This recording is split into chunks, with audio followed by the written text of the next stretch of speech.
A security market basically economy का वो हिस्सा होता है जहां कंपनीज और गवर्नमेंट्स लॉन्ग टर्म पैसा रेज करते हैं, शेयर्स, बॉन्ड्स, डिबेंचर्स और म्यूचुअल फंड यूनिट्स जैसे इंस्ट्रूमेंट्स बेचकर।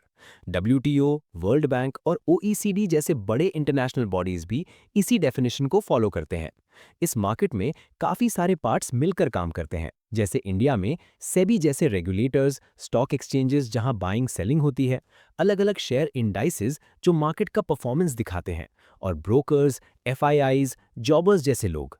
इधर काम के बहुत तरह के डील्स होते हैं, बदला, रिवर्स बदला, फ्यूचर्स ट्रेडिंग, इनसाइडर ट्रेडिंग जो इलीगल होता है, प्राइवेट प्लेसमेंट वगैरह। जब कोई कंपनी अपने शेयर्स इशू करती है तो जो लोग उन्हें सीधे कंपनी से खरीदते हैं उन्हें प्राइमरी शेयर होल्डर्स कहते हैं। स्टॉक एक्सचेंजेस फिर सारे शेयर होल्डर्स का रिकॉर्ड मेंटेन करते हैं ताकि कंपनीज डिविडेंड और अपडेट सही लोगों तक भेज सकें। स्टॉक एक्सचेंजेस अपने खुद के इंडाइसेस भी पब्लिश करते हैं, जिससे पता चलता है कि मार्केट ऊपर जा रहा है, नीचे जा रहा है या स्टेबल है। बेसिकली मार्केट का मूड दिखाते हैं। दुनिया का पहला स्टॉक एक्सचेंज 1631 में एंटवर्प, जो तब नेदरलैंड्स का हिस्सा था, में शुरू हुआ। बाद में 1773 में लंदन स्टॉक एक्सचेंज बना और 1790 में फिलाडेल्फिया स्टॉक एक्सचेंज अमेरिका का पहला बड़ा एक्सचेंज बना। इंडिया में पहला stock exchange Bombay stock exchange था, जिसे पहले the native share and stock brokers association के नाम से जाना जाता था और 1870 में एक पेड़ के नीचे शुरू हुआ था।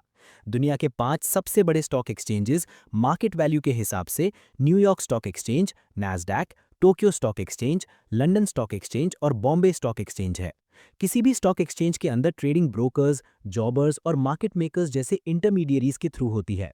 हर सिक्योरिटी मार्केट दो क्लोजली कनेक्टेड पार्ट्स में बनता है। पहला होता है प्राइमरी मार्केट, जहां कंपनी अपने शेयर्स या बॉन्ड्स सीधे लोगों या इंस्टीट्यूशंस को बेचती है।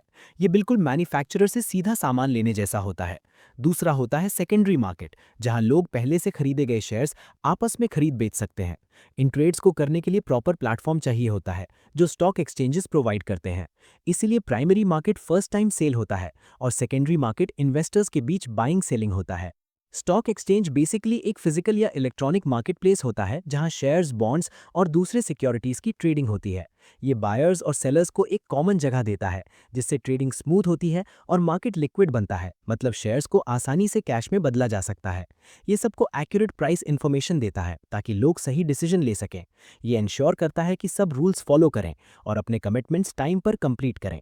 ये कंपनीज को रेगुलर अपडेट्स देता है कि इस वक्त उनके शेयर्स किन लोगों के पास हैं, ताकि कंपनीज डिविडेंड या नोटिसेस सही जगह भेज सकें।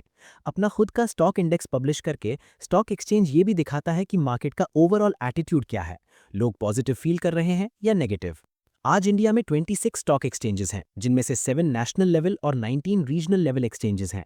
इनमें से एक कोयम्बतूर स्टॉक एक्सचेंज ने रिसेंटली रिकग्निशन विड्रॉ करने की रिक्वेस्ट दी है और केस सेबी के पास पेंडिंग है। नेशनल एक्सचेंजेस में कुछ इंपॉर्टेंट हैं: एनएससी, ओटीसीईआई, आईएससी, बीएससी और इंडोनेक्स्ट। नेशनल स्टॉक एक्सचेंज 1992 में शुरू हुआ और 1994 से एक्टिव हुआ। इसके मेन स्पॉन्सर्स बड़े फाइनेंशियल इंस्टीट्यूशंस थे: आईडीबीआई, एलआईसी, जीआईसी। एनएससी के दो फेमस इंडाइसेस हैं: निफ्टी 50, 50 मेजर कंपनीज, और CNX 500, 500 companies. Over the counter exchange of India 1989 में बना था, पर 1992 से ऑपरेट करना शुरू हुआ। ये इंडिया का पहला फुल्ली कंप्यूटराइज्ड एक्सचेंज था, जो यूटीआई, आईसीआईसीआई और एसबीआई कैपिटल जैसी ऑर्गेनाइजेशंस ने बनाया था, ताकि पुराने एक्सचेंजेस की डिले और ट्रांसपेरेंसी की प्रॉब्लम्स कम हो सकें। ओटीसीईआई मेनली उन छोटी कंपनीज को हेल्प करता है जिनका पेड अप कैपिटल ₹30 लाख से ₹25 करोड़ के बीच होता है। यहाँ ट्रेडिंग मार्केट मेकर्स के थ्रू होती है, एक फिक्स्ड कमीशन पर। इंटरकनेक्टेड स्टॉक एक्सचेंज 1998 में बना था, 15 रीजनल स्टॉक एक्सचेंजेस को एक कॉमन ट्रेडिंग प्लेटफॉर्म देने के लिए। ये एक ऑनलाइन वेब बेस्ड सिस्टम से काम करता है और रीजनल एक्सचेंजेस की रीच बढ़ाता है। बॉम्बे स्टॉक एक्सचेंज, जो पहले सिर्फ रीजनल एक्सचेंज था, 2002 में नेशनल एक्सचेंज बन गया। ये इंडिया का सबसे बड़ा एक्सचेंज है और कंट्री के लगभग 75% स्टॉक ट्रेडिंग को हैंडल करता है। ये दुनिया का भी 5वां सबसे बड़ा एक्सचेंज है मार्केट वैल्यू के हिसाब से। बीएससी के कई इंपॉर्टेंट इंडाइसेस हैं। सबसे फेमस है सेंसेक्स, जिसमें 30 मेजर कंपनीज होती हैं और ये इंडियन स्टॉक मार्केट का फेस माना जाता है। कुछ टाइम के लिए इसे 50 कंपनीज तक बढ़ाया गया था, पर फिर वापस 30 पर लाया गया। बीएससी 200 इंडेक्स 200 कंपनीज कवर करता है, जिसमें सेंसेक्स कंपनीज भी शामिल होती हैं, और इसका एक डॉलर बेस्ड वर्जन भी है, डॉलेक्स। BSE 500 इंडेक्स 1999 में स्टार्ट हुआ, जिसमें 500 कंपनीज होती हैं अक्रॉस मल्टीपल सेक्टर्स, जिसमें आईटी जैसे फास्ट ग्रोइंग सेक्टर्स को भी इंपॉर्टेंस मिलता है। नेशनल इंडेक्स 100 कंपनीज कवर करता है, जो मुंबई, दिल्ली, कोलकाता जैसे बड़े शहरों में एक्टिवली ट्रेडेड होती हैं, और इसमें पूरा सेंसेक्स लिस्ट इंक्लूडेड होता है। क्योंकि इसे बीएसई के स्टैटिस्टिक्स डिपार्टमेंट कैलकुलेट करता है, इसे बीएसई नेशनल इंडेक्स भी कहा जाता है। 2005 में एक नया प्लेटफॉर्म इंडो नेक्स्ट लॉन्च किया गया, बीएसई और federation of Indian stock exchanges के द्वारा एसएमईज की ट्रेडिंग को इंप्रूव करने के लिए। ये तब इंट्रोड्यूस किया गया था जब बहुत सारे रीजनल स्टॉक एक्सचेंजेस इनएक्टिव हो गए थे, जिससे एसएमईज के शेयर्स इलिक्विड हो गए थे, मतलब उनका ट्रेडिंग मुश्किल हो गया था। इंडोनेक्स्ट बीएसई को अलाउ करता है कि वो अपनी B1 और B2 कैटेगरी की कंपनीज को इस प्लेटफॉर्म पर शिफ्ट कर सके। रीजनल एक्सचेंजेस भी अपनी लिस्टेड कंपनीज यहां ट्रांसफर कर सकते हैं और बीएसई के ऑनलाइन नेटवर्क वेबएक्स का यूज कर सकते हैं। एन एसएमई एक्सचेंज एक स्पेशल टाइप का स्टॉक एक्सचेंज होता है जो सिर्फ स्मॉल और मीडियम साइज्ड कंपनीज के लिए बनाया गया है ताकि वो अपने शेयर्स आसानी से ट्रेड कर सकें। नॉर्मली छोटी कंपनीज को बड़े स्टॉक एक्सचेंजेस पर लिस्ट होने पर विजिबिलिटी नहीं मिलती या उनके शेयर्स में उतनी ट्रेडिंग एक्टिविटी नहीं होती क्योंकि वहाँ बड़े कंपनीज का ज़्यादा डोमिनेंस होता है। इसी चैलेंज की वजह से स्पेशल एसएमई प्लेटफॉर्म्स डेवलप किए गए। इंडिया में एसएमई एक्सचेंज पर लिस्ट होने के लिए कंपनी का post issue paid up capital 25 crore rupees से ज़्यादा नहीं होना चाहिए। इसका मतलब ये हुआ कि भले ही इन्हें एसएमई एक्सचेंजेस बोला जाता है, पर ये उन एंटरप्राइजेस तक लिमिटेड नहीं है जो एमएसएमई एक्ट के अंदर माइक्रो, स्मॉल और मीडियम एंटरप्राइजेस के तौर पर डिफाइन किए गए हैं, जहां प्लांट और मशीनरी में इन्वेस्टमेंट 10 करोड़ रुपीस से ज़्यादा नहीं होना चाहिए। अभी एनएसई के मेन बोर्ड पर लिस्ट होने के लिए minimum paid up capital 10 crore rupees होना चाहिए और बीएसई के लिए मिनिमम 3 करोड़ रुपीस। तो जिनकी पेड अप कैपिटल 10 करोड़ से 25 करोड़ रुपीस के बीच होती है, वो डिसाइड कर सकते हैं कि मेन बोर्ड पर शिफ्ट करें या एसएमई एक्सचेंज पर लिस्ट हो जाए। एसएमई एक्सचेंज पर लिस्टिंग के बाद कंपनी जब भी मेन बोर्ड की कंडीशंस मीट कर लेती है, वो मेन बोर्ड पर शिफ्ट हो सकती है। और अगर कभी post issue paid up capital 25 crore rupees से ऊपर चली जाए तो कंपनी को कंपलसरीली एसएमई एक्सचेंज से मेन एक्सचेंज पर शिफ्ट होना पड़ता है। दुनिया भर में एसएमई एक्सचेंजेस अलग अलग नामों से मिलते हैं, जैसे alternative investment markets, growth enterprises markets और एसएमई बोर्ड्स। कुछ वेल नोन एसएमई मार्केट्स हैं यूके का एम, कनाडा का TSX वेंचर्स, हांगकांग का GEM, जापान का मदर्स, सिंगापुर का कैटलिस्ट और चाइना का चाइनेस्ट। इन सबको वर्ल्ड फेडरेशन ऑफ एक्सचेंजेस जैसे ग्रुप्स ने डिस्कस किया है। ग्लोबल लेवल पर ज़्यादातर एसएमई एक्सचेंजेस अभी भी डेवलपिंग स्टेज में हैं, क्योंकि ये कई चैलेंजेस फेस करते हैं। लिस्टेड कंपनीज के शेयर प्राइसेस का गिरना, लो ट्रेडिंग एक्टिविटी, नए कंपनीज का कम लिस्टिंग इंटरेस्ट और एक्सचेंजेस के प्रॉफिट्स का गिरना। कुछ कंट्रीज में ये एसएमई एक्सचेंजेस एक अलग एक्सचेंज के तौर पर सर्वाइव ही नहीं कर पाए और बाद में मेन एक्सचेंज के अंदर छोटे सेक्शंस के रूप में कन्वर्ट हो गए। कई बार मेन एक्सचेंज उन्हें फाइनेंशियली सपोर्ट भी करता है, जैसे यूके का एम अपने करंट फॉर्मेट में आने से पहले 3 पुराने वर्जन से गुजरा और सिंगापुर का कैटलिस्ट पुराने SCDSA एक्सचेंज को रिप्लेस करके आया। इंडिया में भी ऐसे 2 पहले अटेम्प्ट्स किए गए थे, OTCEI 1989 में और बाद में इंडोनेक्स्ट। दोनों का गोल छोटी कंपनीज को स्टॉक मार्केट तक एक्सेस देना था, पर दोनों एक्सपेक्टेड लेवल पर सक्सेसफुल नहीं हो पाए। इसलिए 18 मई 2010 को सेबी ने एक डेडिकेटेड एसएमई एक्सचेंज या एसएमई ट्रेडिंग प्लेटफॉर्म बनाने की अप्रूवल दे दी। बाद में 13 मार्च 2012 को बीएसई और एनएसई दोनों ने अपने एसएमई प्लेटफॉर्म्स लॉन्च किए। बीएसई ने अपने प्लेटफॉर्म का नाम बीएसई एसएमई रखा और एनएसई ने अपने प्लेटफॉर्म को इमर्ज नाम दिया। कुछ कंट्रीज में एसएमई एक्सचेंजेस दुनिया भर की कंपनीज को लिस्ट होने देते हैं, क्योंकि उनके अपने कंट्री के डोमेस्टिक मार्केट्स बहुत छोटे होते हैं। भले ही इन्हें एसएमई एक्सचेंजेस बोला जाता है, पर ये यूजुअली अपने कंट्री की ऑफिशियल एसएमई डेफिनेशन को स्ट्रिक्टली फॉलो नहीं करते। ज़्यादातर SME exchanges sponsor supervised model पर काम करते हैं, जहां एक स्पॉन्सर या एडवाइजर कंपनी को गाइड करता है और डिसाइड करता है कि क्या कंपनी लिस्टिंग के लिए रेडी है। इन एक्सचेंजेस में प्रॉफिटेबिलिटी, मिनिमम कैपिटल या नेटवर्थ जैसे स्ट्रिक्ट रूल्स नहीं होते। इनकी वर्किंग का बेसिक प्रिंसिपल होता है बायर्स बिवेयर, मतलब इन्वेस्टर्स को खुद इन्फॉर्म्ड डिसीजन लेना होता है।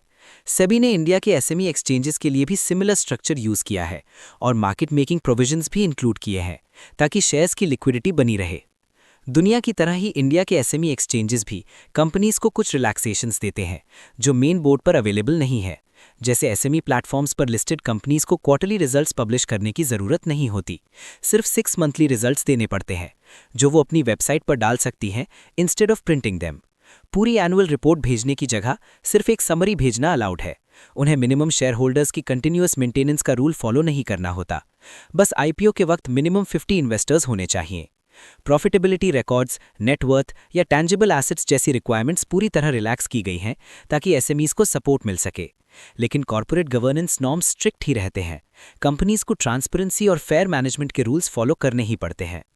नेशनल लेवल स्टॉक एक्सचेंजेस आने से पहले इंडिया में सिर्फ रीजनल एक्सचेंजेस होते थे, इसलिए एक true national stock market exist नहीं करता था। नेशनल एक्सचेंजेस ने बहुत सारी प्रॉब्लम्स सॉल्व की और स्टॉक मार्केट सिस्टम को मॉडर्न और एफिशिएंट बनाया। इनमें कुछ कॉमन फीचर्स हैं। सभी मुंबई में लोकेटेड हैं, सभी screen based electronic trading use करते हैं, सभी के trading terminals major Indian cities में हैं, सभी लिमिटेड लायबिलिटी कंपनीज हैं और इन एक्सचेंजेस के रजिस्टर्ड ब्रोकर्स का ओनरशिप या मैनेजमेंट पर कोई कंट्रोल नहीं होता। ये नेशनल एक्सचेंजेस दुनिया के सबसे एडवांस्ड और टेक्नोलॉजी ड्रिवन स्टॉक मार्केट्स में से हैं। हर स्टॉक एक्सचेंज में कई प्लेयर्स होते हैं। एक ब्रोकर एक रजिस्टर्ड मेंबर होता है जो क्लाइंट्स के लिए शेयर्स बाय सेल करता है और कमीशन लेता है। कुछ brokers financial advice, portfolio management और क्रेडिट फैसिलिटीज भी देते हैं और इन्हें फुल सर्विस ब्रोकर्स कहा जाता है। एक जॉबर बेसिकली ब्रोकर का ब्रोकर होता है। वो सिर्फ ब्रोकर्स के साथ डील करता है, पब्लिक के साथ नहीं।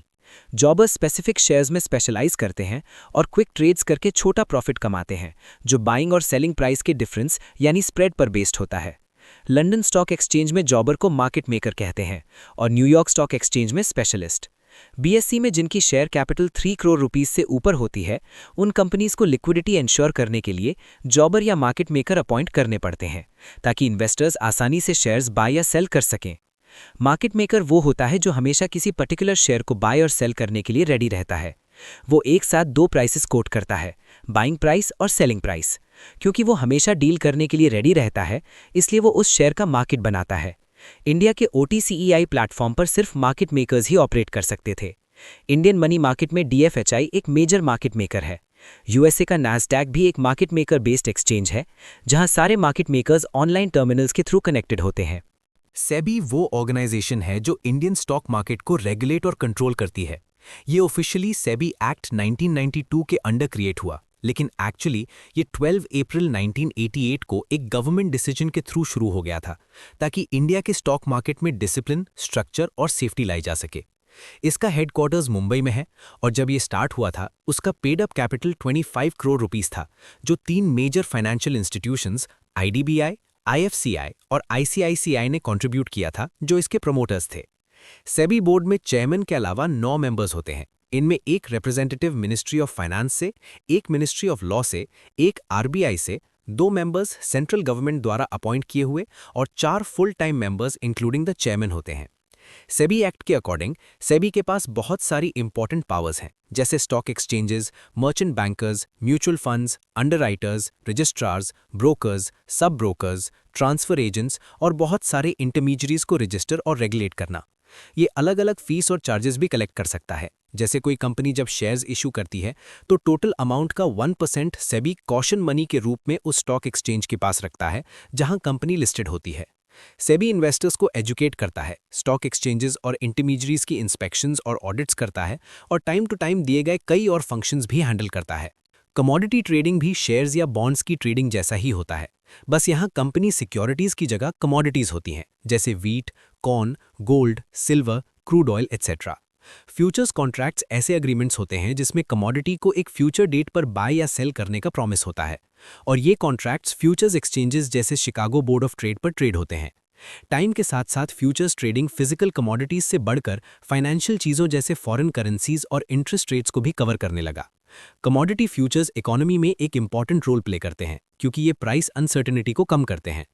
एग्रीकल्चर में crop prices bad weather, crop failure, demand supply के चेंजेस की वजह से काफ़ी फ्लक्चुएट होते हैं। ये प्राइस रिस्क फार्मर्स और इंडस्ट्रीज दोनों को अफेक्ट करता है। कमोडिटी एक्सचेंजेस रूल्स बनाते हैं, प्रोसीजर्स सेट करते हैं और एक ट्रेडिंग प्लेटफॉर्म देते हैं जिसका मेन एम होता है पार्टिसिपेंट्स को हार्मफुल प्राइस मूवमेंट से बचाना। कमोडिटी एक्सचेंजेस यूज करके फार्मर्स और इंडस्ट्रीज प्राइस फ्लक्चुएशन से खुद को हेजिंग के थ्रू प्रोटेक्ट कर सकते हैं। जैसे वीट उगाने वाला फार्मर कमोडिटी एक्सचेंज पर वीट फ्यूचर सेल कर सकता है। इससे वो फ्यूचर के लिए एक सेलिंग प्राइस फिक्स कर लेता है। अगर बाद में मार्केट प्राइस गिर भी जाए तो भी उसको अशोर्ड प्राइस मिलेगा। दूसरी तरफ एक फ्लोर मिल जो वीट खरीदता है, वीट फ्यूचर्स बाय करके अपना फ्यूचर कॉस्ट फिक्स कर सकता है। अगर प्राइसेस फ्यूचर में बढ़ भी जाएं तो मिल को एक्स्ट्रा नहीं देना पड़ेगा। इस तरह दोनों पार्टीज अपना रिस्क कम कर लेती हैं। कमोडिटी एक्सचेंजेस प्रोडक्शन प्लानिंग और बाइंग में भी मदद करते हैं, क्योंकि यहाँ छोटी क्वांटिटीज में भी ट्रेडिंग हो सकती है। इंडस्ट्री के नॉलेजेबल लोग जब एक्टिवली ट्रेड करते हैं तो एक्सचेंज पर जो प्राइसेस मिलते हैं वो जनरली ज़्यादा एक्यूरेट होते हैं और डोमेस्टिक के साथ साथ ग्लोबल कंडीशंस को भी रिफ्लेक्ट करते हैं। गवर्नमेंट ने कंट्री के वेयरहाउसिंग सिस्टम को भी मॉडर्नाइज किया है। Warehousing development and regulatory authority के अंडर नए वेयरहाउसेस बनाए गए हैं जो साइंटिफिकली डिजाइंड होते हैं और वेइंग, टेस्टिंग, सर्टिफिकेशन और स्ट्रॉन्ग सिक्योरिटी जैसी एडिशनल सर्विसेज प्रोवाइड करते हैं। काफ़ी वेयरहाउसेज में सीसीटीवी सर्वेलेंस होता है जिसे सेंट्रल लोकेशन से मॉनिटर किया जा सकता है। इन वेयरहाउसेज में टेक्नोलॉजी सिस्टम्स भी होते हैं जो रियल टाइम स्टॉक अपडेट्स देते हैं। रेगुलर फिजिकल चेक्स क्वालिटी और क्वांटिटी दोनों इंश्योर करते हैं। इन एडवांस्ड वेयरहाउसेज की वजह से फार्मर्स और traders electronic negotiable warehouse receipts (EWR) की बेसिस पर लोन्स भी ले सकते हैं। पहले फॉरवर्ड मार्केट्स कमीशन (FMC) जो 1952 में सेटअप हुआ था, कमोडिटी मार्केट्स को रेगुलेट करता था। लेकिन टाइम के साथ FMC को प्राइस फ्लक्चुएशंस और इररेगुलरिटीज को हैंडल करने में वीक माना गया। इसलिए 2015 में FMC को सेबी के साथ मर्ज कर दिया गया, क्योंकि सेबी स्ट्रॉन्ग सुपरविजन और स्ट्रिक्ट एनफोर्समेंट के लिए जाना जाता है। मर्जर के बाद सेबी ने काफ़ी रिफॉर्म्स किए। स्टॉक ब्रोकर्स को कमोडिटी डेरिवेटिव्स ट्रेड करने की परमिशन दी गई ताकि एक ही ब्रोकर इक्विटी और कमोडिटी दोनों हैंडल कर सके। NSE और BSE को कमोडिटी ट्रेडिंग स्टार्ट करने की परमिशन मिली। सेबी ने फॉरेन पोर्टफोलियो इन्वेस्टर्स को भी कुछ कंडीशंस के साथ कमोडिटी डेरिवेटिव्स में ट्रेड करने दिया और कैटेगरी 3 ऑल्टरनेटिव इन्वेस्टमेंट फंड्स को भी कमोडिटी मार्केट्स में पार्टिसिपेट करने की अप्रूवल दी। सेबी ने फ्यूचर्स ट्रेडिंग के लिए 91 कमोडिटीज अप्रूव की हैं। हालांकि कुछ कमोडिटीज का ट्रेडिंग एक्सेसिव वॉलेटिलिटी या स्पेकुलेशन की वजह से कभी-कभी सस्पेंड भी किया जाता है। इंडिया में अभी 21 नेशनल और रीजनल कमोडिटी एक्सचेंजेस हैं। नेशनल लेवल के 6 मेजर एक्सचेंजेस हैं: NCDX, NMCE, MCX, ICEX, ACE और UCE। एक्सपर्ट्स का मानना है कि इंडिया का कमोडिटी ट्रेडिंग मार्केट अभी एक मेजर ट्रांसफॉर्मेशन के फेज में है, क्योंकि वेयरहाउसिंग, लॉजिस्टिक्स, ट्रांसपोर्टेशन और इलेक्ट्रॉनिक सिस्टम्स जैसे रिलेटेड एरियाज भी एक साथ इंप्रूव हो रहे हैं। स्पॉट एक्सचेंजेस इंडिया में इलेक्ट्रॉनिक प्लेटफॉर्म्स होते हैं जहां लोग फिजिकल कमोडिटीज जैसे कि क्रॉप्स, मेटल्स और गोल्ड खरीद और बेच सकते हैं और इन गुड्स की डिलीवरी तुरंत हो जाती है, यानी ऑन द स्पॉट। ये कुछ हद तक स्टॉक मार्केट की तरह काम करते हैं, बस फर्क इतना है कि यहाँ कंपनी शेयर्स के बजाय गुड्स का ट्रेडिंग होता है। आप इन्हें एक मॉडर्न और गारंटीड डायरेक्ट मार्केटिंग सिस्टम की तरह समझ सकते हैं, जहां भारत के किसी भी कोने का सेलर किसी भी कोने के बायर को टेक्नोलॉजी के थ्रू अपना माल बेच सकता है। इन एक्सचेंजेस में वही एडवांस सिस्टम्स यूज होते हैं जो स्टॉक एक्सचेंजेस में होते हैं, इसलिए ट्रेडिंग फास्ट, ट्रांसपेरेंट और सेफ होती है। Warehousing development and regulatory authority के 2011 के रूल्स के हिसाब से स्पॉट एक्सचेंज एक ऐसी कंपनी होती है जो कंपनीज एक्ट के तहत बनी होती है और इलेक्ट्रॉनिक वेयरहाउस रिसीट्स के थ्रू ट्रेडिंग को रेगुलेट और असिस्ट करती है। पर मॉडर्न प्रैक्टिस में स्पॉट एक्सचेंजेस सिर्फ वेयरहाउस रिसीट्स तक सीमित नहीं रहे। ये फार्मर्स और ट्रेडर्स को पूरे देश की कमोडिटी प्राइस डिस्कवर करने और तुरंत बाय सेल करने की सुविधा देते हैं। हर कॉन्ट्रैक्ट स्पॉट एक्सचेंज में कंपलसरी डिलीवरी पर खत्म होता है, मतलब end of the day seller को माल देना ही होगा और बायर को माल लेना ही होगा। इंडिया में अभी 4 स्पॉट एक्सचेंजेस हैं। National spot exchange limited (NSEL) जो 2008 में FTIL और NAFED ने शुरू किया था, सबसे बड़ा था, पर FTIL की इररेगुलरिटीज में पकड़े जाने के बाद FMC ने 2014 में इसे बिजनेस से एग्जिट करने का ऑर्डर दे दिया। NCDEX स्पॉट एक्सचेंज जो 2006 में NSE ने शुरू किया था, एक और बड़ा प्लेटफॉर्म है। इसके अलावा रिलायंस स्पॉट एक्सचेंज, RNext और इंडियन बुलियन स्पॉट एक्सचेंज भी हैं, जिसे बुलियन के लिए एक online over the counter spot exchange माना जाता है। स्पॉट एक्सचेंजेस स्टॉक एक्सचेंजेस की तरह ही फैसिलिटीज देते हैं, जैसे क्लियरिंग और सेटलमेंट ऑफ ट्रेड्स। सारे ट्रेड्स गारंटीड होते हैं, मतलब अगर कोई बायर या सेलर डिफॉल्ट भी कर दे तो एक्सचेंज कॉन्ट्रैक्ट को कंप्लीट करता है। इससे काउंटर पार्टी रिस्क खत्म हो जाता है। स्पॉट एक्सचेंजेस की ट्रेडिशनल मंडी सिस्टम पर बहुत सारी एडवांटेजेस हैं। ये बेटर प्राइस डिस्कवरी में मदद करते हैं, क्योंकि प्राइसेस पूरे इंडिया के बायर्स सेलर्स की डिमांड सप्लाई से बनते हैं, सिर्फ एक लोकल मंडी से नहीं। सिस्टम ट्रांसपेरेंट होता है, क्योंकि बायर सेलर की आइडेंटिटी हिडन होती है और कोई किसी प्राइस को मैनिपुलेट नहीं कर सकता। पूरे देश के फार्मर्स, ट्रेडर्स और प्रोसेसर्स पार्टिसिपेट कर सकते हैं। इससे मंडीज में होने वाले कार्टल्स और अनफेयर प्रैक्टिसेस रुकते हैं। Spot exchanges scientific grading, warehouses का nationwide network, testing, certification facilities, छोटे क्वांटिटीज में ट्रेडिंग और कम ट्रांजैक्शन कॉस्ट जैसी मॉडर्न प्रैक्टिसेस भी लेके आते हैं। एक और बड़ा बेनिफिट है बैंक फाइनेंस। जब माल सर्टिफाइड वेयरहाउस में रखा होता है तो बैंक्स आसानी से लोन दे देते हैं, जिससे फार्मर्स बेटर प्राइस का वेट कर सकते हैं, प्रोडक्शन बढ़ सकता है और रूरल पॉवर्टी कम हो सकती है। क्योंकि ट्रेड्स एक्सचेंज गारंटी करती है, रिस्क बिल्कुल जीरो हो जाता है। कंपनीज प्राइमरी मार्केट में 3 तरीके से पैसे रेस करती हैं। पहला, पब्लिक इशू, जहां इंडिया का कोई भी व्यक्ति शेयर्स खरीद सकता है। ये सबसे पॉपुलर और रिस्पेक्टेबल मेथड है, जैसे रिलायंस इंडस्ट्रीज का केस। दूसरा, राइट्स इशू, जहां सिर्फ कंपनी के एग्जिस्टिंग शेयर होल्डर्स को ज्यादा शेयर्स खरीदने का मौका मिलता है। तीसरा, प्राइवेट प्लेसमेंट, जहां कंपनी अपने शेयर्स एक छोटे सिलेक्टेड ग्रुप को बेचती है, जिसमें आमतौर पर बड़े फाइनेंशियल इंस्टीट्यूशंस होते हैं। इससे मार्केटिंग कॉस्ट बच जाती है, पर रिस्क होता है कि इन्वेस्टर्स इंटरेस्ट खो दें या लॉयल्टीज बदल दें। पिछले कुछ सालों में इंडियन कंपनीज प्राइवेट प्लेसमेंट के थ्रू ही फॉरेन इंस्टीट्यूशनल इन्वेस्टर्स को शेयर्स बेचकर फॉरेन करेंसी जल्दी लाने लगे हैं। शॉर्ट सेलिंग वो होती है जब कोई व्यक्ति वो शेयर बेच देता है जो उसके पास होता ही नहीं। वो ब्रोकर से शेयर बोरो करता है और बाद में वापस लेने का प्रॉमिस करता है। वो तब शॉर्ट सेल करता है जब उसे लगता है कि शेयर का प्राइस गिरने वाला है। अगर प्राइस वाकई गिर जाए तो वो शेयर सस्ता खरीदकर वापस दे देता है और बीच का प्रॉफिट कमा लेता है। अगर प्राइस बढ़ जाए तो नुकसान होता है। सेबी ने अब इंडिया में शॉर्ट सेलिंग अलाउ कर दिया है। बेयर वो होता है जो सोचता है कि शेयर प्राइसेस गिरने वाले हैं, इसलिए वो शेयर्स बेचता है या शॉर्ट पोजीशंस लेता है। बेयर्स मार्केट में शेयर्स की सप्लाई बढ़ाते हैं, जिससे मार्केट डाउनवर्ड जाता है। इसे बेरिश मार्केट कहते हैं। बुल इसका उल्टा होता है। ये सोचता है प्राइस बढ़ेंगे, इसलिए ज़्यादा शेयर्स खरीदता है या अपने शेयर्स बेचने से मना कर देता है। इससे सप्लाई कम होती है और मार्केट अपवर्ड जाता है। इसे बुलिश मार्केट कहते हैं। ब्रोकर्स अक्सर कुछ स्टॉक्स में बेयर और कुछ में बुल जैसे बिहेव करते हैं। हर्षद मेहता को फेमस बुल माना जाता है क्योंकि उन्होंने मार्केट प्राइसेस को अग्रेसिवली पुश किया था। डिबेंचर एक लोन होता है जो कंपनी पब्लिक से लेती है, जिस पर फिक्स्ड इंटरेस्ट देने का प्रॉमिस होता है। कभी कभी कंपनीज कन्वर्टेबल डिबेंचर्स इशू करती हैं, जिसमें होल्डर के पास ऑप्शन होता है कि कुछ साल बाद इससे शेयर्स में कन्वर्ट कर लें।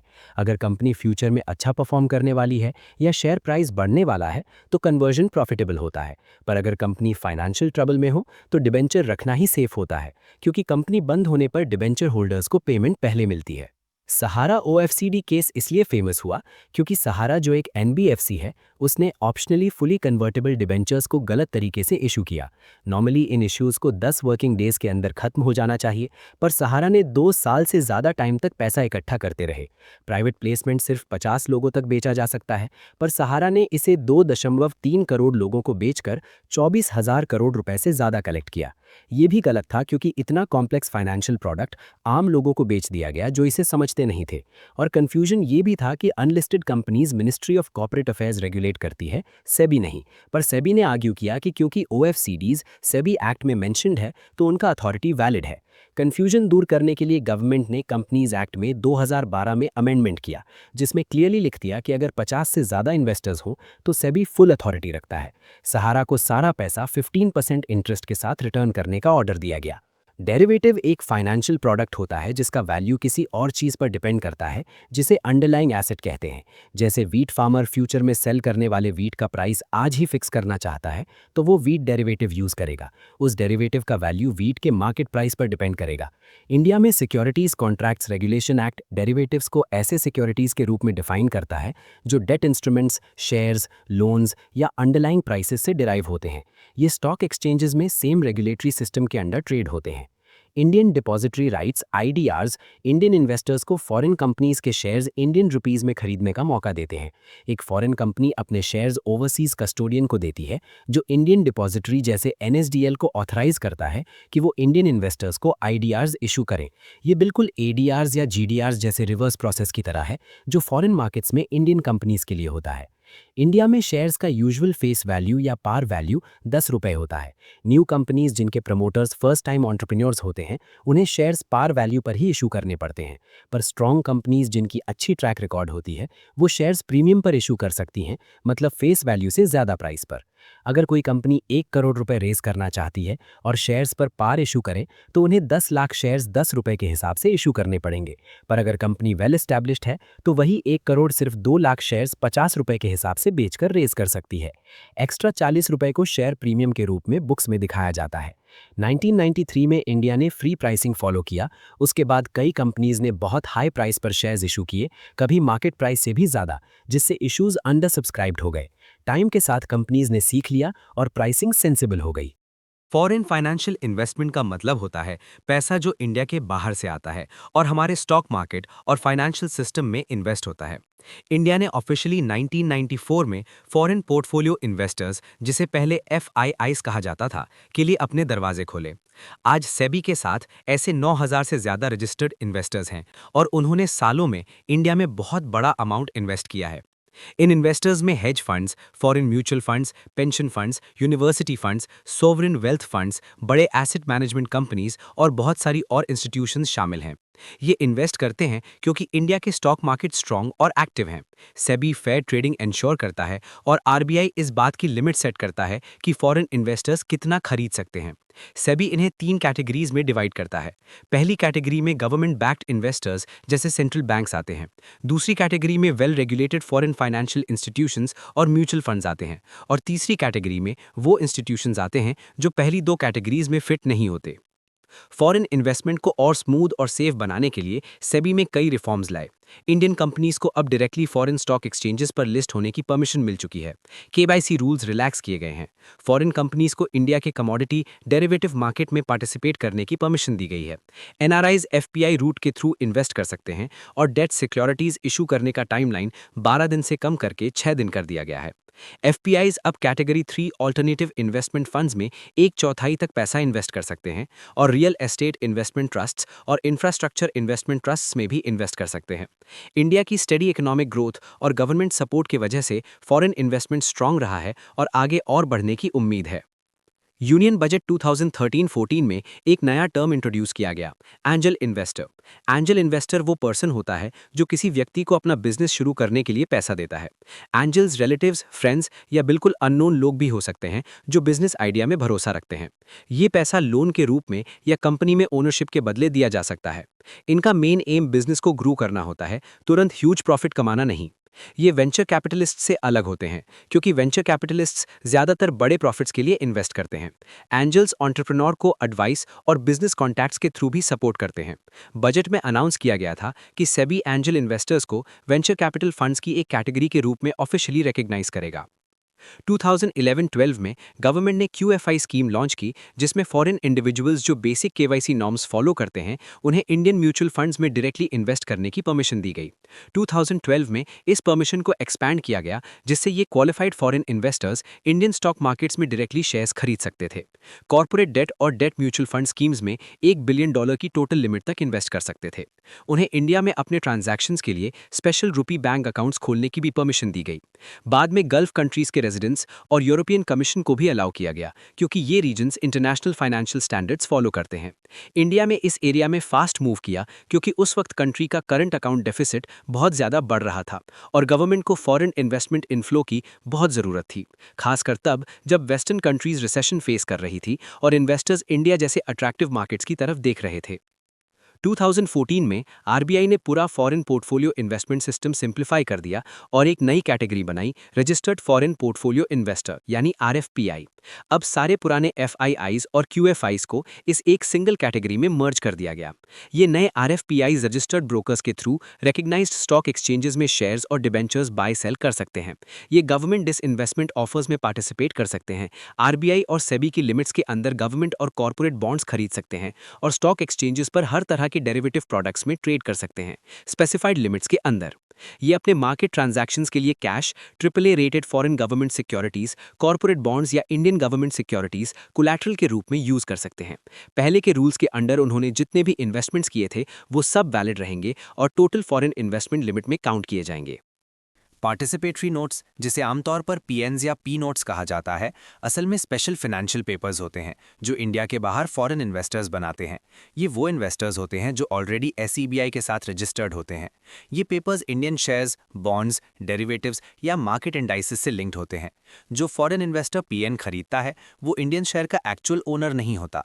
रियल शेयर उस फॉरेन इंस्टीट्यूशन के पास होता है जो PN इशू करता है, पर PN बायर को फिर भी उस इंडियन शेयर की प्राइस के ऊपर होने वाले प्रॉफिट या लॉस उसका पूरा फायदा या नुकसान मिलता है। क्योंकि वो रियल ओनर नहीं होता, इसलिए उसे वोटिंग राइट्स नहीं मिलते। मतलब पीएन्स फॉरेन इन्वेस्टर्स को ये मौका देते हैं कि वो इंडियन मार्केट्स में कमाई कर सके बिना डायरेक्टली इंडियन सिस्टम में एंटर किए। पीएन्स बहुत पॉपुलर इसीलिए हुए क्योंकि पहले फॉरेन इन्वेस्टर्स को इंडिया में डायरेक्टली इन्वेस्ट करने के लिए बहुत स्ट्रिक्ट रूल्स फॉलो करने पड़ते थे। उन्हें एफआईआई बनने के लिए registration, eligibility conditions, limited capital movement rules और काफ़ी प्रोसीजर्स से गुजरना पड़ता था। पीएन मार्केट ने उन्हें एक शॉर्टकट दे दिया। पीएन खरीदकर वो बिना समय, पैसा या पेपर वर्क में फंसे रहे, बिना लोकल ब्रोकर्स या कस्टोडियन बैंक्स ढूंढे, बिना फॉरेन एक्सचेंज रिस्क या टैक्सेशन फॉर्मेलिटी के इंडियन शेयर्स का एक्सपोजर ले सकते थे। बस एक छोटा फी पीएन एशुअर को देना होता था और फाइनेंशियल रिटर्न सेम मिल जाते थे। ये उन्हें रिस्क मैनेज करने और कॉस्ट रिड्यूस करने में भी मदद करता था, क्योंकि पीएन्स को उनकी मर्जी के हिसाब से कस्टमाइज किया जा सकता था, कभी कभी नॉर्मल डेरिवेटिव कॉन्ट्रैक्ट से भी ज़्यादा लॉन्ग ड्यूरेशन के लिए। रजिस्टर्ड एफआईआईज भी अपने इन्वेस्टमेंट्स को हेज करने के लिए पीएन्स का यूज़ करते थे। जैसे अगर उन्होंने कोई इंडियन शेयर खरीद लिया और लगता था कि प्राइस गिर सकता है, तो वो एक लॉन्ग टर्म प्रोटेक्टिव ऑप्शन जैसे डिज़ाइन किए गए पीएन का यूज़ करते थे, क्योंकि इंडियन एक्सचेंजेस पर कॉन्ट्रैक्ट्स हर 3 महीने एक्सपायर हो जाते हैं। नए फॉरेन इन्वेस्टर्स जो बाद में डायरेक्ट इन्वेस्ट करने का प्लान रखते थे, पहले पीएन के थ्रू इंडियन मार्केट टेस्ट करते थे। ऑफशोर फाइनेंशियल कंपनीज को भी पीएन्स पसंद थे, क्योंकि उन्हें कमीशन मिलता था। ये रूट बहुत कन्वीनियंट था और सारी रुकावटें हटा देता था।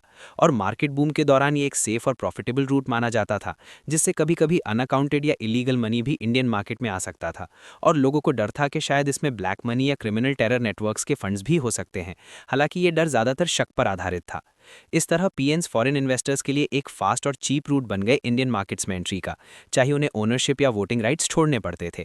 इंडियन रेगुलेटर्स पीएन्स को सीधे बैन नहीं कर सकते, क्योंकि ये ओवरसीज बनते और ट्रेड होते हैं। ये सिर्फ इनडायरेक्टली रेगुलेट किए जा सकते हैं। जब पीएन फॉरेन एक्सचेंज पर बाय सेल होता है, तो उस फॉरेन कंट्री का रेगुलेटर उस ट्रेड को ओवरसी करता है।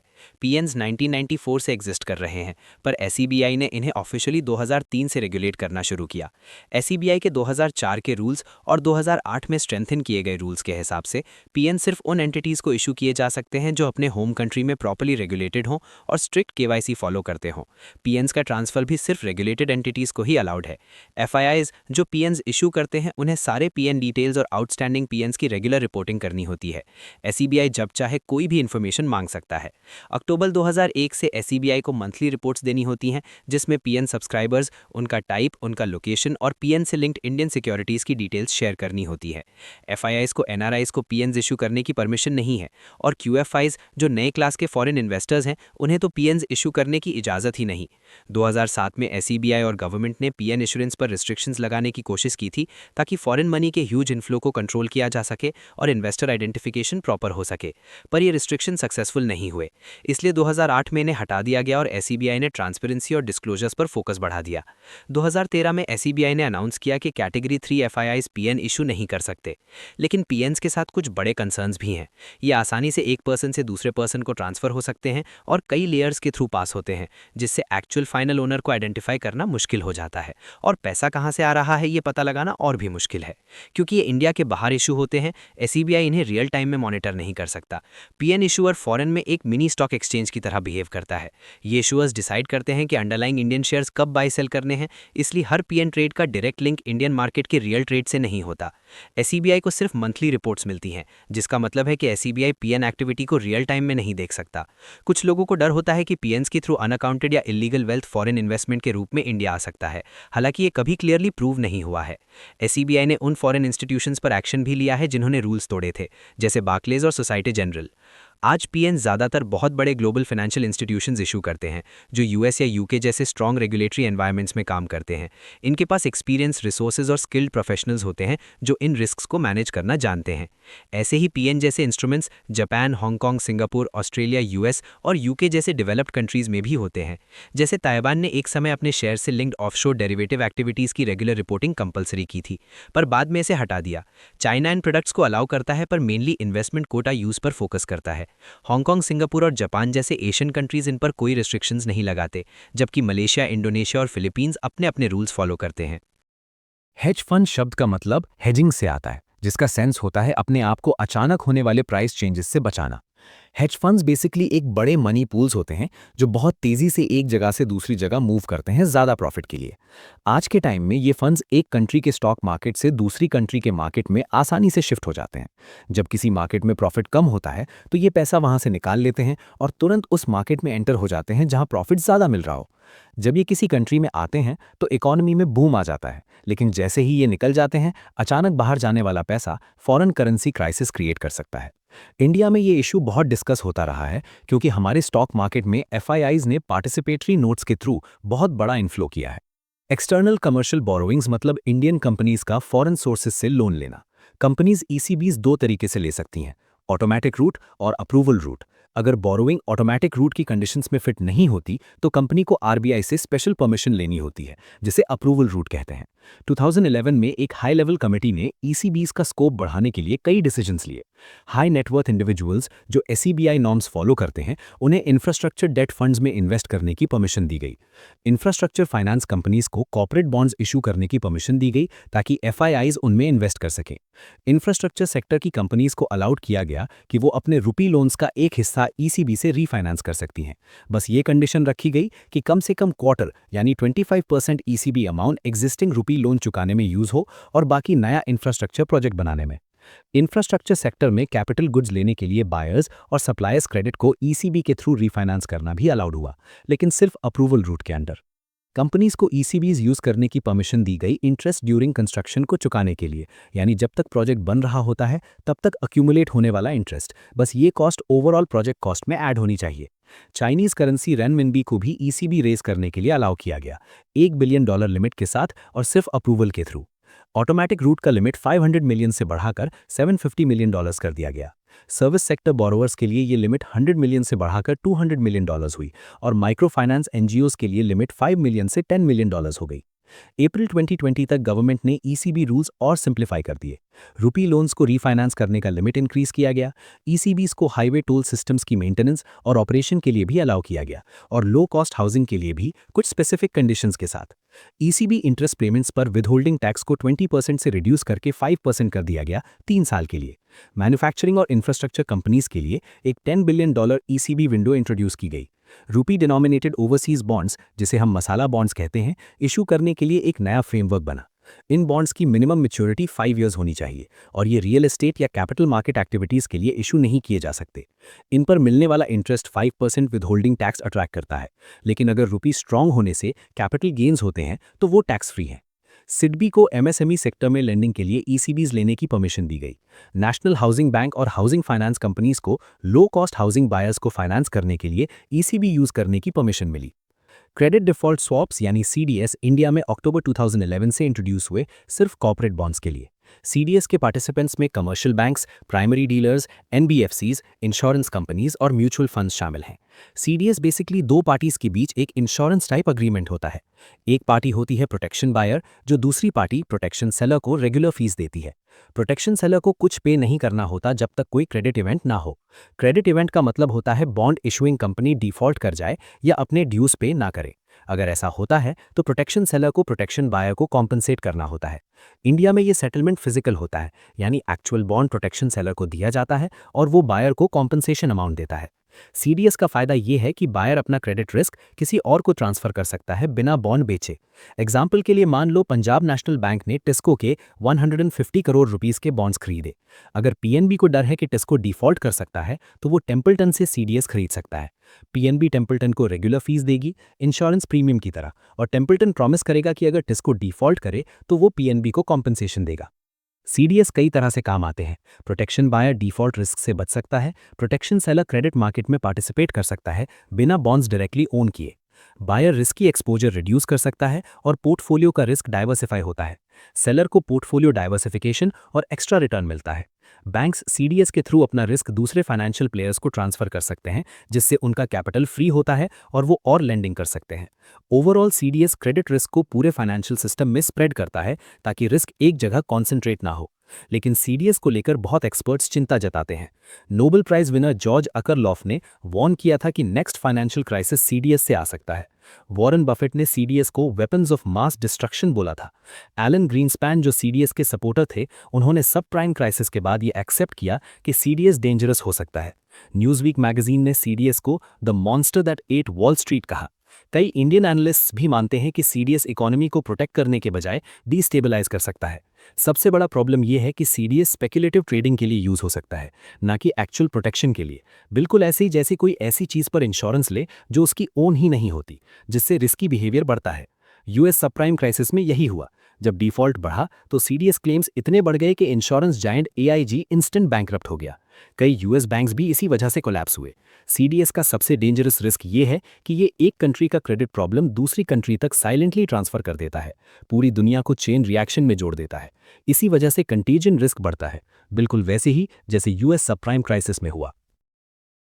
सिक्योरिटाइजेशन एक ऐसी प्रोसेस है जिसमें फाइनेंशियल इंस्टीट्यूशंस अपने दिए हुए लोन्स जैसे कार लोन्स, होम लोन्स या माइक्रो फाइनेंस लोन्स को एक ट्रेडेबल फाइनेंशियल प्रोडक्ट यानी मार्केटेबल सिक्योरिटी में कन्वर्ट कर देते हैं। जब ये लोन सिक्योरिटीज में कन्वर्ट हो जाते हैं तो इंस्टीट्यूशंस इन्हें इन्वेस्टर्स को बेच देते हैं। इन्वेस्टर्स को फिर बोरोवर्स के लोन रीपे करने पर इंटरेस्ट और प्रिंसिपल का पैसा मिलता है। इससे एनबीएफसीज और माइक्रो फाइनेंस कंपनीज को लॉन्ग टर्म रीपेमेंट का वेट नहीं करना पड़ता और उन्हें तुरंत कैश मिल जाता है, यानी बैलेंस शीट पर अटका हुआ पैसा फ्री हो जाता है। लेकिन ग्लोबल एक्सपीरियंस दिखाता है कि इस सिस्टम में एक बड़ा रिस्क है। अगर ओरिजिनल एसेट्स का वैल्यू गिर जाए तो सिक्योरिटाइज प्रोडक्ट्स का वैल्यू भी गिर जाता है। बिल्कुल यही यूएस सब प्राइम क्राइसिस में हुआ, जब कंपनीज ने home loan backed securities banks और इंश्योरेंस कंपनीज को बेचे थे। जब हाउसिंग मार्केट क्रैश हुआ तो इन सिक्योरिटीज की वैल्यू जीरो के पास आ गई और पूरा फाइनेंशियल क्राइसिस शुरू हो गया। इस तरह की प्रॉब्लम्स को इंडिया में रोकने के लिए आरबीआई ने सेफ्टी रूल्स बनाए। आरबीआई ने एनबीएफसीज को कहा कि लोन को सिक्योरिटाइज करने से पहले कम से कम 6 महीने तक अपनी बुक्स पर रखना होगा और उन्हें लोन अमाउंट का 5 to 10% खुद रखना पड़ेगा, ताकि उनकी भी रिस्पॉन्सिबिलिटी बनी रहे। माइक्रो फाइनेंस इंस्टीट्यूशंस को लोन्स कम से कम 3 महीने रखने होंगे। सिक्योरिटाइजेशन न्यूज़ में इसलिए भी रहा क्योंकि डाउट था कि सिक्योरिटाइजेशन ट्रस्ट्स पर इनकम टैक्स लगेगा या नहीं। 2015 में गवर्नमेंट ने क्लैरिफाई किया कि अगर इनकम लेने वाला पर्सन ऑलरेडी टैक्स एग्जेम्प्ट है तो कोई एक्स्ट्रा इनकम टैक्स नहीं लगेगा। इससे म्यूचुअल फंड्स के इस मार्केट में वापस आने की उम्मीद बढ़ गई। इंडिया का इक्विटी मार्केट और गवर्नमेंट सिक्योरिटीज मार्केट तो काफ़ी ग्रो हुआ, पर कॉर्पोरेट बॉन्ड मार्केट अभी भी बहुत छोटा और स्लो है। Non banking companies direct bond से बहुत कम पैसा रेज करती हैं। इकोनॉमिक सर्वे 2010-11 ने बॉन्ड मार्केट के अंडर डेवलप्ड रहने के कई रीजंस दिए। बैंक्स लेंडिंग को डोमिनेट करते हैं, फॉरेन इंस्टीट्यूशनल इन्वेस्टर्स का पार्टिसिपेशन बहुत लिमिटेड है, पेंशन फंड्स, इंश्योरेंस कंपनीज और हाउस होल्ड्स लो कॉन्फिडेंस की वजह से पार्टिसिपेट नहीं करते और गवर्नमेंट बॉन्ड्स मार्केट को डोमिनेट करके कॉर्पोरेट बॉन्ड्स को साइड में कर देते हैं। अगले साल के इकोनॉमिक सर्वे ने कहा कि financial development real economic growth के लिए क्रूशल है। डीप और डाइवर्स फाइनेंशियल मार्केट्स सिर्फ शोपीस नहीं होते, ये इंक्लूसिव और सस्टेनेबल डेवलपमेंट के लिए ज़रूरी होते हैं। 2000-2001 में लार्ज कंपनीज के फाइनेंसिंग का 14.4% बैंक से आता था, जो 2010-11 तक बढ़कर 17.8% हो गया। इस बीच कॉर्पोरेट बॉन्ड मार्केट टाइनी ही रहा। इस गैप को फिल करने के लिए इंडियन कंपनीज ने बहुत हैवी फॉरेन बोरोइंग की। इंडिया में सिक्योर्ड लोन्स अनसिक्योर्ड लोन से ज़्यादा होते हैं, जो पहली नज़र में प्रॉब्लम नहीं लगता, पर एक्चुअली ये वीक कॉन्ट्रैक्ट एनफोर्समेंट और पुअर बोरोवर इन्फॉर्मेशन का सिग्नल होता है। अगर लेंडर्स को ज़्यादा कॉन्फिडेंस होता तो वो ज़्यादा अनसिक्योर्ड लोन्स देते, जिससे फाइनेंशियल मार्केट्स क्विक, फ्लेक्सिबल और एफिशिएंट हो जाते। बॉन्ड मार्केट्स एक ग्रोइंग इकोनॉमी के लिए बहुत इंपॉर्टेंट होते हैं, क्योंकि ये एंटरप्रेन्योर्स को एफिशिएंट बनाते हैं और वैल्यू क्रिएशन बढ़ाते हैं। जब एंटरप्रेन्योर लोन लेता है या बॉन्ड इशू करता है, फिक्स रीपेमेंट के बाद रहने वाला एक्स्ट्रा प्रॉफिट पूरा का पूरा एंटरप्रेन्योर का होता है। ये इंसेंटिव उन्हें बेटर डिसीजंस लेने और फास्ट ग्रो करने में हेल्प करता है। अगर बॉन्ड मार्केट वीक रहे तो इकोनॉमी ये एफिशिएंसी लूज कर देती है। इससे लेंडिंग कम होती है, इन्वेस्टमेंट कम होता है और बिजनेसेस कम बनते हैं। इंडिया को अपने 12th प्लान गोल्स के लिए लगभग $500 बिलियन प्राइवेट इन्वेस्टमेंट चाहिए और स्ट्रॉन्ग बॉन्ड मार्केट इस मनी को रेस करने का एक अच्छा तरीका है। बॉन्ड मार्केट के अंडर डेवलप्ड रहने का एक बड़ा रीजन मल्टीपल इक्विलिब्रिया नाम की सिचुएशन है। अगर मार्केट छोटा हो तो इन्वेस्टर डरता है कि अगर वो आज बॉन्ड खरीदे और कल बेचना चाहे तो शायद बायर ना मिले। ये डर उसको बॉन्ड खरीदने से रोक देता है, और अगर सब लोग ऐसा ही सोचें तो मार्केट हमेशा छोटा ही रहता है। इस नेगेटिव साइकिल को तोड़ने के लिए मार्केट को एक बड़ा पुश चाहिए होता है, ताकि लोग कॉन्फिडेंट हो जाएं कि वो बॉन्ड आसानी से बेच सकते हैं। एक बार कॉन्फिडेंस आ जाए तो मार्केट खुद ब खुद ग्रो करने लगता है और सेल्फ सस्टेनिंग हो जाता है। इंडिया अपने डेट और बॉन्ड मार्केट्स को स्ट्रांग बनाने की कोशिश कर रहा है, और यहाँ सक्सेस इकोनॉमिक ग्रोथ को बूस्ट कर सकता है। पाटिल कमेटी 2005 की रिकमेंडेशंस पर चलकर कॉर्पोरेट बॉन्ड मार्केट इंप्रूव होना शुरू हुआ। बैंक्स एसेट लाइबिलिटी मिसमैच की वजह से लॉन्ग टर्म इंफ्रास्ट्रक्चर लेंडिंग आसानी से नहीं कर पाते, इसलिए strong corporate bond market India के लिए अर्जेंट नीड बन गया। 2012-13 में कई स्टेप्स लिए गए। बैंक्स को सेबी अप्रूव्ड एक्सचेंजेस पर लिमिटेड मेंबरशिप के साथ खुद के लिए कॉर्पोरेट बॉन्ड्स ट्रेड करने की परमिशन मिली। इंश्योरेंस कंपनीज को रेपो मार्केट में एंट्री मिली ताकि लिक्विडिटी बढ़े। उन्हें क्रेडिट डिफॉल्ट स्वैप्स यूज करने की भी परमिशन दी गई। कॉर्पोरेट डेट रेपो में मिनिमम हेयरकट रेटिंग के हिसाब से रिड्यूस किया गया, जिससे ट्रांजैक्शन स्मूथ हुए। म्यूचुअल फंड्स को भी सीडीएस यूज करने की परमिशन मिल गई। हेयरकट का सिंपल मतलब होता है कोलैटरल सिक्योरिटी की वैल्यू को कुछ % रिड्यूस करना, ताकि लेंडर अपने रिस्क से प्रोटेक्टेड रहे। ये मार्केट मेकर के बाय और सेल कोड के बीच का डिफरेंस भी होता है। आरबीआई में मार्च 2020 तक कॉर्पोरेट बॉन्ड मार्केट को स्ट्रेंथन करने के लिए खान कमेटी 2016 की कई रिकमेंडेशंस एक्सेप्ट की। बैंक्स को रुपी डिनोमिनेटेड बॉन्ड्स इंडिया के बाहर इशू करने की, जिन्हें हम मसाला बॉन्ड्स कहते हैं, कैपिटल, इंफ्रास्ट्रक्चर और अफोर्डेबल हाउसिंग के लिए पैसा रेज करने की परमिशन मिली। सेबी रजिस्टर्ड ब्रोकर्स जो मार्केट मेकर्स होते हैं, उन्हें कॉर्पोरेट बॉन्ड रेपो और रिवर्स रेपो डील्स में एंट्री दी गई, जिससे बॉन्ड्स ज़्यादा ट्रेडेबल हो गए। बैंक्स को पार्शियल क्रेडिट एनहांसमेंट लिमिट 20% से बढ़ाकर 50% तक करने दी गई, ताकि लोअर रेटेड कंपनीज भी फंड्स रेज कर सकें। प्राइमरी डीलर्स को गवर्नमेंट बॉन्ड्स में मार्केट मेकर बनने की परमिशन मिली, जिससे पब्लिक एक्सेस बढ़ा। कंपनीज के लिए फॉरेक्स हेजिंग रूल सिंप्लीफाई किए गए up to $30 million. Pension funds, provident funds और इंश्योरेंस कंपनीज को कॉर्पोरेट बॉन्ड्स में इन्वेस्ट करने की परमिशन मिली। Corporate bonds rated BB and above को इन्वेस्टमेंट ग्रेड माना गया, पहले सिर्फ AA एंड अबव ही इन्वेस्टमेंट ग्रेड होता था। कॉर्पोरेट बॉन्ड रेपो के लिए एक इलेक्ट्रॉनिक प्लेटफॉर्म लॉन्च हुआ और कॉर्पोरेट बॉन्ड्स को आरबीआई के लिक्विडिटी एडजस्टमेंट फैसिलिटी में इंक्लूड किया गया। फॉरेन इन्वेस्टर्स को भी स्टॉक एक्सचेंज रूट और प्राइमरी इशू दोनों में इन्वेस्ट करने का रास्ता खुला। दिसंबर 2019 तक इंडिया का कॉर्पोरेट बॉन्ड मार्केट लगभग 22.3 लाख करोड़ था, जीडीपी का लगभग 16%। चाइना में ये लगभग 30% था और मलेशिया में 44%, जो दिखाता है कि इंडिया के पास एक्सपैंड करने की बहुत स्पेस है। 2020 तक कॉर्पोरेट बॉन्ड्स इंडियन कंपनीज के टोटल बोरोड क्रेडिट का लगभग थर्ड बन चुके थे, क्योंकि बैंक्स लैंडिंग में कॉशियस हो गए थे। आखिर में इन्फ्लेशन इंडेक्स्ड बॉन्ड्स इंडिया में पहले इशू हुए थे, पर सक्सेसफुल नहीं रहे क्योंकि वो होलसेल प्राइस इंडेक्स से लिंक्ड थे। सीपीआई से लिंक करना ज़्यादा लॉजिकल है, क्योंकि सीपीआई असली कॉस्ट दिखाता है, education, food, transport, housing, health. CPI inflation का ज़्यादा रियलिस्टिक मेजर देता है, जो आम लोगों को डायरेक्टली अफेक्ट करता है। टू प्रोटेक्ट स्मॉल इन्वेस्टर्स की रियल अर्निंग्स को बढ़ते हुए कॉस्ट ऑफ लिविंग से बचाने के लिए आरबीआई ने इन्फ्लेशन इंडेक्स्ड बॉन्ड्स का प्लान बनाया, जिसका प्रपोजल सबसे पहले यूनियन बजट 2013-14 में दिया गया था। इन बॉन्ड्स का आइडिया काफ़ी सिंपल है। पिछले कुछ सालों में फिक्स्ड इनकम इन्वेस्टमेंट्स का रिटर्न अक्सर इन्फ्लेशन से कम रहा। मतलब लोगों को इंटरेस्ट तो मिला, लेकिन इकोनॉमी में बढ़ती कीमत ने उनकी सेविंग्स की रियल वैल्यू को कम कर दिया।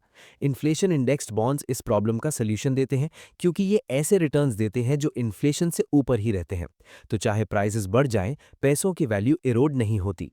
2013-14 में आरबीआई ने 2 ऐसे बॉन्ड्स लॉन्च किए।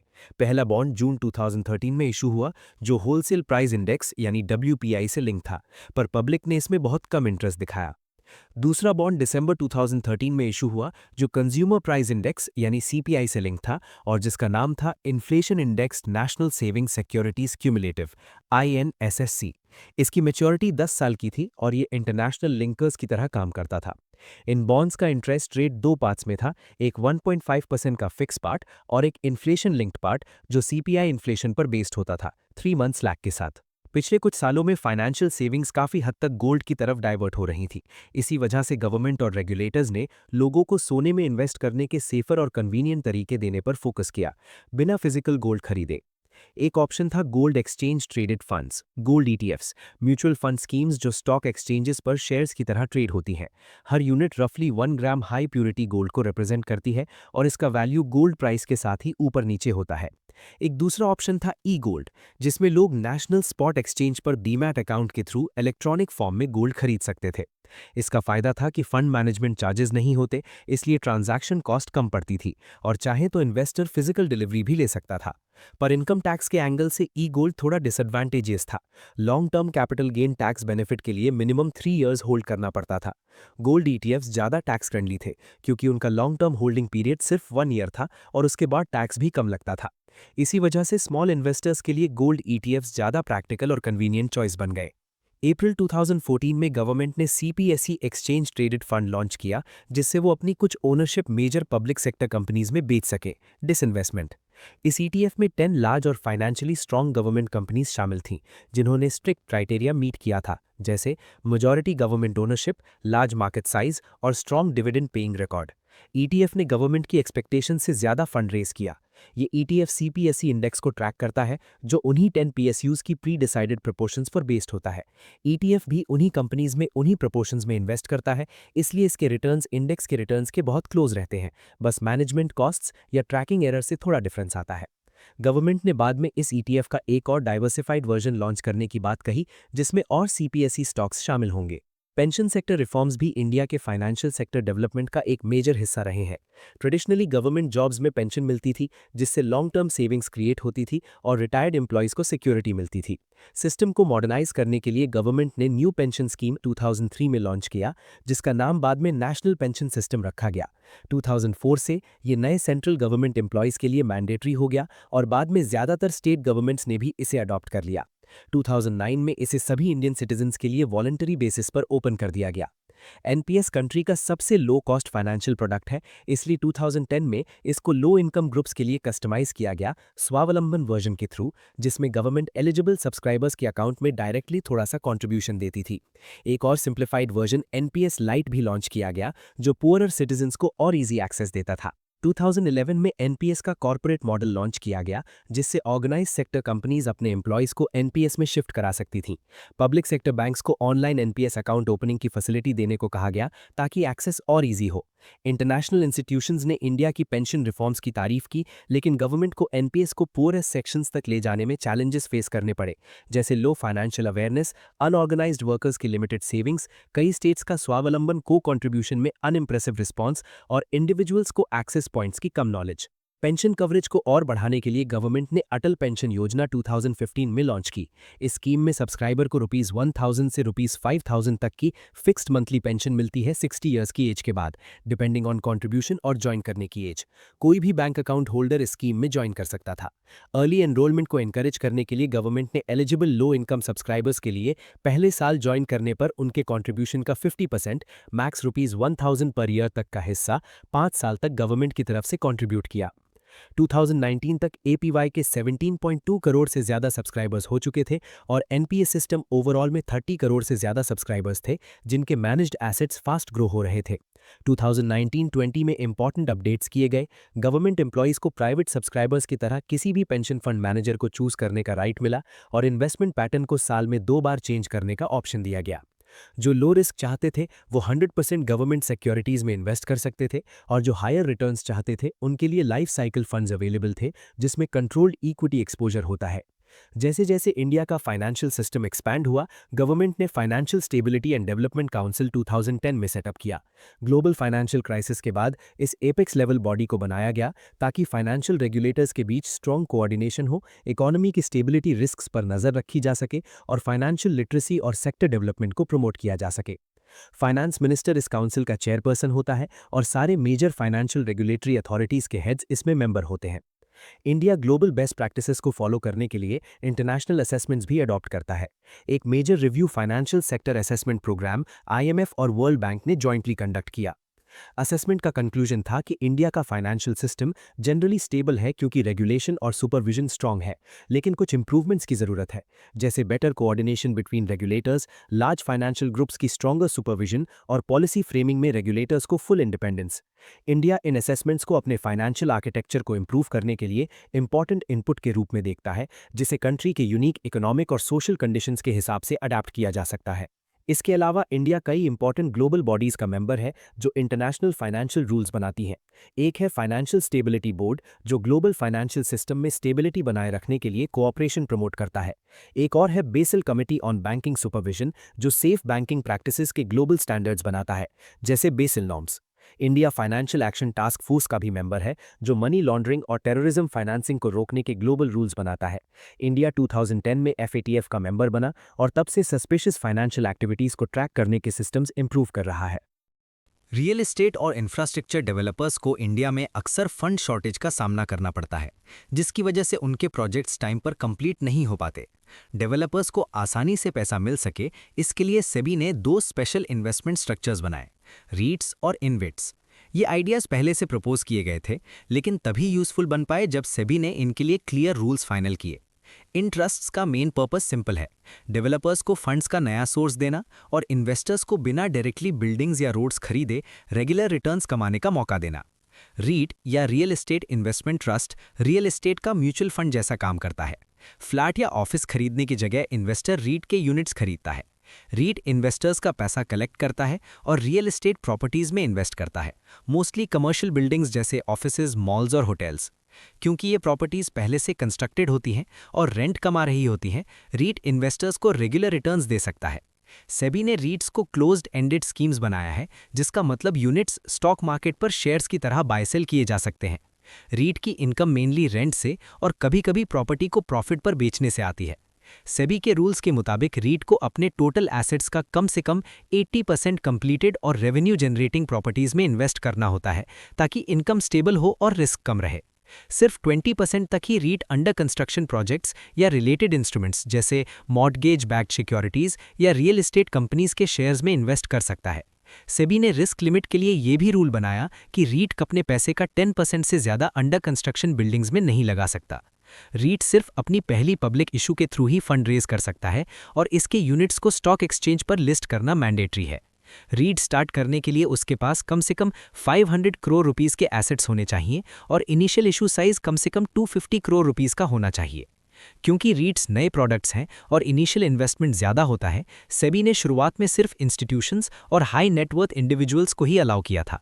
रीट के स्पॉन्सर्स मैक्सिमम 3 हो सकते हैं, जिनको लिस्टिंग के बाद 3 साल तक कम से कम 25% होल्डिंग रखनी होती है और उसके बाद 15% होल्डिंग मेंटेन करनी होती है।